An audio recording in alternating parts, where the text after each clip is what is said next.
السلام علیکم ورحمۃ اللہ وبرکاتہ۔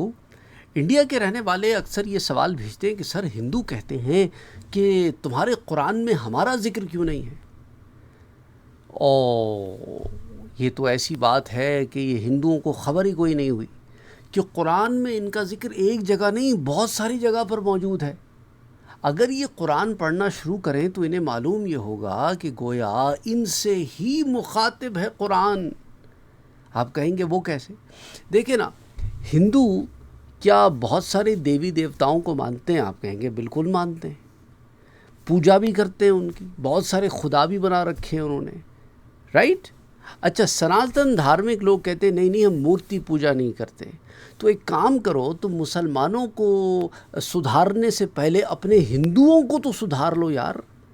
پہلے جاؤ ساری مورتیاں توڑ دو، سارے مندروں میں سے مورتیاں اتار کے پھینک دو۔ جس دن تم یہ کرنے لگو گے تم میں سے ایک بھی باقی نہیں بچے گا دھرتی پہ۔ ہمیں سدھار اور شکشا دینے سے پہلے اپنے اندر تو سدھار لے کر آؤ۔ چلو بھر تم لوگ ہو جو کہتے ہو ہم مورتی پوجا نہیں کرتے، اور تمہارے زیادہ تر لوگ مورتی پوجا میں لگے ہوئے ہیں۔ تو پہلے اپنے لوگوں کو تو ٹھیک کر لو، پھر ہمیں بھی بات کر لینا۔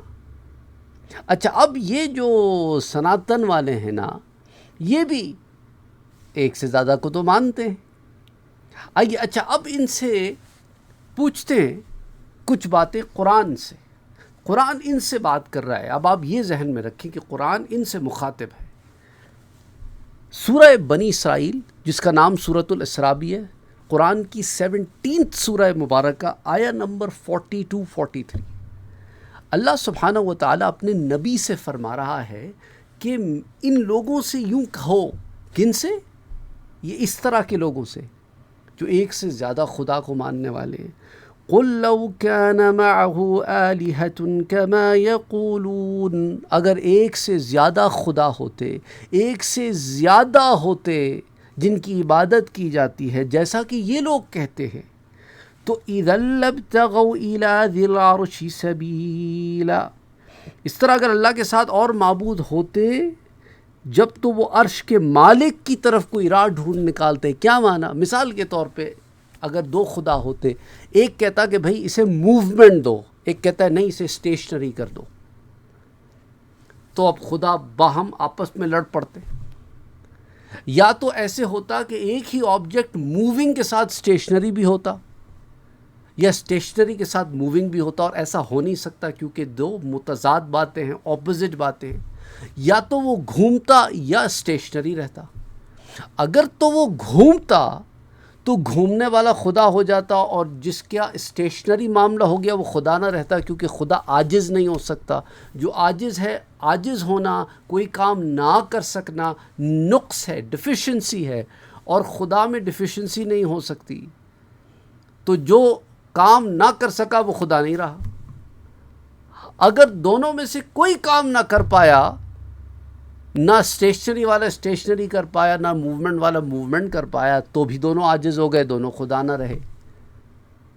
تو اس لیے وہ شاعر نے بڑی خوب بات کہی تھی، عقل میں جو گھر گیا، عقل میں جو گھر گیا لا انتہا کیوں کر ہوا، جو سمجھ میں آ گیا پھر وہ خدا کیوں کر ہوا۔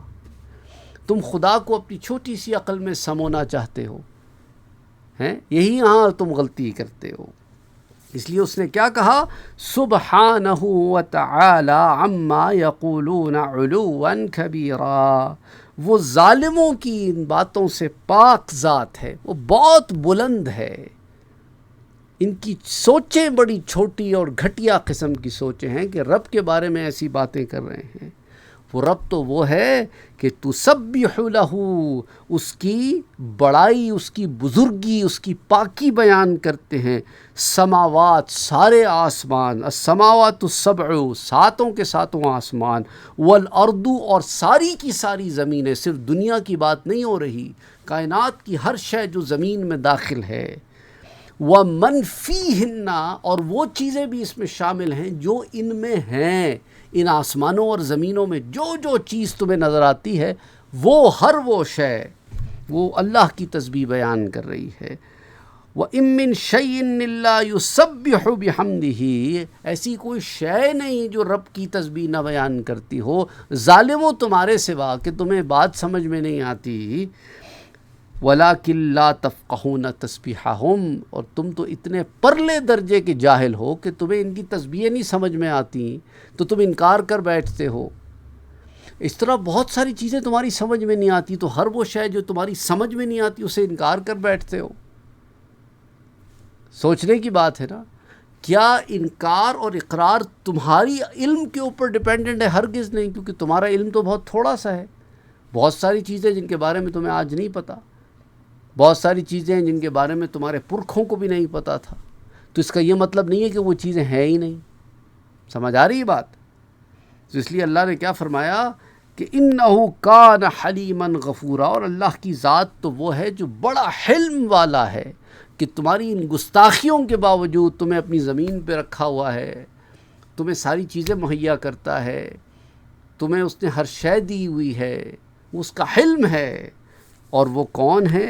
وہ غفورا بھی ہے۔ اگر تم ہدایت پر آ جاؤ اور اس سے معافی مانگو تو اسے معاف کرنے والا بھی پاؤ گے، وہ بخشنے والا بھی ہے، پر اگر تم ہدایت کے راستے کو چنتے ہو تو۔ بہرحال اگلی آیہ مبارکہ بھی میں آپ سے شیئر کر دیتا ہوں، حالانکہ اس کا سیاق و سباق جو ہے ایگزیکٹلی نہیں ہے، لیکن ہم اس کو یہاں الائن کریں گے کہ اس کا سیاق و سباق، اس کا کانٹیکسٹ کیا ہے۔ وَإِذَا قَرَأْتَ الْقُرْآنَ جَعَلْنَا بَيْنَكَ وَبَيْنَ الَّذِينَ لَا يُؤْمِنُونَ بِالْآخِرَةِ حِجَابًا مَسْتُورًا، اور اے حبیب، اللہ اپنے نبی سے خود بات کر رہا ہے، ہم کلام ہو رہا ہے کہ اے حبیب، جب تم نے قرآن پڑھا تو ہم نے تمہارے اور آخرت پر ایمان نہ لانے والوں کے درمیان ایک چھپا ہوا پردہ کر دیا۔ بیسیکلی واقعہ یہ ہوا تھا کہ جب تبت یدا ابی لہب وتب کی آیات نازل ہوئی تھیں تو ابو لہب کی جو بیوی تھی ام جمیل، وہ پتھر اٹھا کے لائی کہ حضور صلی اللہ علیہ وسلم پر حملہ آور ہوگی۔ حضور صلی اللہ علیہ وسلم حضرت ابو بکر صدیق رضی اللہ تعالیٰ عنہ کے ساتھ بیٹھے تھے، آپ نے قرآن کی آیات تلاوت فرمائی، تو اب آپ کی اور اس عورت کے درمیان ایک ایسا پردہ حائل ہو گیا کہ صدیق اکبر تو نبی پاک کو دیکھ سکتے ہیں، پر ام جمیل کو نبی پاک نظر نہیں آتے۔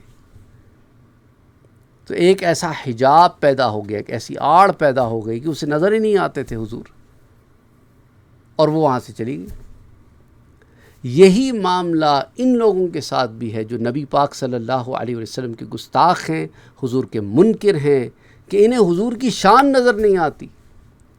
ان کی گستاخیوں نے، ان کی بے ادبیوں نے، ان کے کفر نے، ان کے شرک نے، ان کی دہریت نے، یا ان میں وہ لوگ جو اسلام چھوڑ چکے ہیں ظاہر سے مراد یہ کہ پتہ نہیں کتنے ان کے اپنے لوگ تھے جو اب ایکس مسلم بن کے سامنے آ رہے ہیں، منافق بھی ہو سکتے ہیں نا۔ یہ تمام لوگ جتنے بھی ہیں، ان کے اور نبی پاک صلی اللہ علیہ وسلم کی ذات اقدس کے درمیان اللہ نے ایک پردہ حائل کر دیا ہے کہ انہیں شان محمد مصطفیٰ نظر نہیں آ رہی، تو پڑے ہیں اندھیروں میں اور ٹٹول رہے ہیں، کچھ ہاتھ نہیں آنا ان کے۔ وَجَعَلْنَا عَلَىٰ قُلُوبِهِمْ أَكِنَّةً أَن يَفْقَهُوهُ وَفِي آذَانِهِمْ وَقْرًا، اور ہم نے ان کے دلوں پر غلاف ڈال دیے، ان کے شرک، ان کے کفر، ان کی بد تہذیبی، بددیانتی، بکواسات، ان کی وجہ سے، ان کے اپنے گندے برے اعمال کی وجہ سے ان کے دلوں پہ پردے ڈال دیے ہیں، تاکہ قرآن ان کو پھر سمجھ نہیں آتا۔ پڑھتے تو ہیں پر سمجھ نہیں آتا، قرآن کوٹ کرتے ہیں، مسلمانوں کے آگے قرآن کوٹ کر کے مسلمانوں کو مسلیڈ کرنے کی کوشش کرتے ہیں، پر اس قرآن سے خود ہدایت نہیں حاصل کرتے، تو قرآن سمجھ نہیں آتا، کیونکہ ان کے دلوں پر غلاف ہے اور ان کے کانوں میں بوجھ ڈال دیا گیا ہے کہ جب قرآن سنتے ہیں تو ان کو کانوں پہ کوئی اثر نہیں ہوتا، حالانکہ قرآن تو اللہ کا کلام ہے کہ ایمان والے جب سنتے ہیں تو ان کے رونگٹے کھڑے ہو جاتے ہیں، ان کے دل محبت سے سرشار ہو جاتے ہیں، اور آنکھیں گناہوں کی ندامت سے نیچے گر پڑتی ہیں، اور ان کی زبانوں سے نکلتا ہے ایک ہی لفظ کہ اللہ معاف کر دے اور ہم سے راضی ہو جا۔ ایمان والوں کی کیفیتیں ہی جدا ہیں، پر یہ تو بے ایمان لوگ ہیں، ایمان سے خالی ہیں اور بے مان بھی ہیں کہ رب تعالیٰ سے ساری نعمتیں بھی لیتے ہیں اور اس کی مانتے بھی نہیں۔